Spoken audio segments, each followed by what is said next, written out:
আমাদের অনেকেরই অজানা যে নামি দামি মিষ্টির দোকানে কি দিয়ে লাড্ডু বানানো হয়। শুনলে অবশ্য অবাক হয়ে যাবেন যে এই লাড্ডুগুলো মিষ্টি কুমড়া দিয়ে বানানো, খেতে অনেক বেশি সুস্বাদু। ঘরের যেই ছোট ছোট সদস্যরা সবজি খেতে চায় না তাদেরকে কিন্তু এভাবে খাওয়াতে পারেন। আসসালামু আলাইকুম, হ্যালো এভরিওয়ান, আমি বর্ণালী ফ্রম সোয়াজ মম। আমি প্রথমে একটা হাঁড়িতে দিয়ে দিলাম লিকুইড দুধ।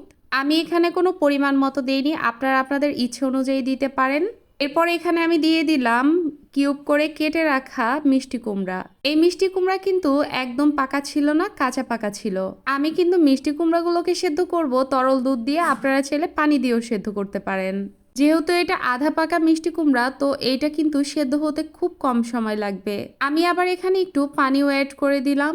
এখন এটা চুলায় বসাই দিয়ে তারপর এখানে আমি দিয়ে দিব পরিমাণ মতো চিনি। চিনির পরিমাণটা একটু কম দেওয়ার চেষ্টা করবেন, কারণ মিষ্টি কুমড়ো কিন্তু এমনিতেই মিষ্টি হয়। আর অবশ্যই চেষ্টা করবেন মিষ্টি কুমড়াটা যেন একটু আঠালো টাইপের হয়। এরপর এখানে দিয়ে দিব লবণ। এটা কিন্তু আপনার এই মিষ্টিটার মধ্যে একটা ব্যালেন্স নিয়ে আসবে। মিষ্টি জিনিসে লবণ না দিলে আমার কাছে একদমই ভালো লাগে না। দেখুন কি সুন্দর একটা কালার চলে আসছে। তো এটাকে আবারও আমি নাড়াচাড়া দিয়ে দিচ্ছি। আর এদিকে মিষ্টি কুমড়া কিন্তু একদমই সেদ্ধ হয়ে গেছে। ভালোভাবে একটু নাড়াচাড়া দিলেই কিন্তু মিষ্টি কুমড়োগুলো ভেঙে যাচ্ছে। তো এটাকে আমি যতটুকু পারলাম চামচ দিয়ে একটু ভেঙে নিলাম। এখন এই মিষ্টি কুমড়ার ডোটাকে আমি কিন্তু ব্লেন্ডারে ব্লেন্ড করে নিব। ব্লেন্ড করে নিলে এটা কিন্তু একদম স্মুথ হয়ে যাবে। দেখতেই পাচ্ছেন মিষ্টি কুমড়াটা কি সুন্দর স্মুথলি ব্লেন্ড হয়েছে। এখন আমি একটা ফ্রাই প্যানের মধ্যে দিয়ে দিলাম বাটার। আপনারা চাইলে ঘি দিতে পারেন। বাটার কিংবা ঘি না থাকলে এখানে কিন্তু তেল ব্যবহার করতে যাবেন না, কারণ তেল ব্যবহার করলে এটার স্বাদ একদম ভালো আসবে না। এখন আমি মিষ্টি কুমড়াটা এটার মধ্যে দিয়ে দিলাম। এবারে নাড়াচাড়া করে নিব খুবই ভালোভাবে। এ পর্যায়ে দেখতে পাবেন যে এত সুন্দর একটা বাটারের স্মেল বের হচ্ছে, মনে হচ্ছে যেন পুরো ঘর ভরে যাচ্ছে। এখন আমি এখানে অ্যাড করে দিলাম জর্দা রং, মানে ফুড কালার দিয়ে দিয়েছি। এটা সম্পূর্ণ অপশনাল, আপনারা চাইলে কিন্তু স্কিপ করতে পারেন। আর দিয়ে দিলাম এলাচ গুঁড়ো। এলাচ গুঁড়ো দিলে এটার মধ্যে খুব সুন্দর একটা স্মেল বের হবে। দেন এখানে অ্যাড করে দিলাম আমি গুঁড়ো দুধ। আমি এখানে 2 টেবিল চামচ গুঁড়ো দুধ ইউজ করছি, আমার পরে আবারও লাগলে দিব। আর দিয়ে দিলাম এখানে আবারও বাটার।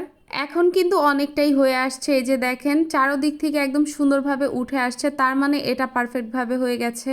এখন আমি এই ডোটাকে তুলে নিব একটা বাটিতে।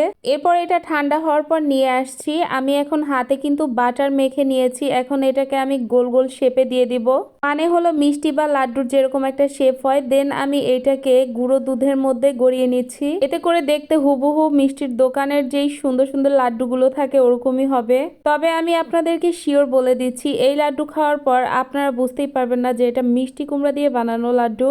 এখন দেখে কি মনে হচ্ছে? একদম সত্যি একটা কথা বলবেন, মনে হচ্ছে না যেন কাঁচাগোল্লা? আমি আপনাদেরকে একটা লাড্ডু কেটে দেখাচ্ছি। এই যে দেখুন, ফ্রিজে রাখার পর কি সুন্দরভাবে সেট হয়ে গেছে। ঘরে বানানো লাড্ডু, তার উপরে এটা তো অনেক বেশি স্বাস্থ্যসম্মত, বাচ্চাকে চাইলে বানিয়ে দিতে পারেন। আর এটা খেয়ে আমার হাজবেন্ডের রিয়েকশনটা একটু দেখেন আপনারা। সে রীতিমতো আমাকে বলতেছে যে এটা কিভাবে বানাইছো, এত পরিমাণ মজা হয়েছে। আর আমার ছেলে এটা বানানোর পর একসাথেই 3টা খেয়ে নিয়েছে, আলহামদুলিল্লাহ, মাশাল্লাহ। তো এত ইজিলি বানানো যায়, তাই ভাবলাম যে তাকে আবারও একদিন বানিয়ে দিব।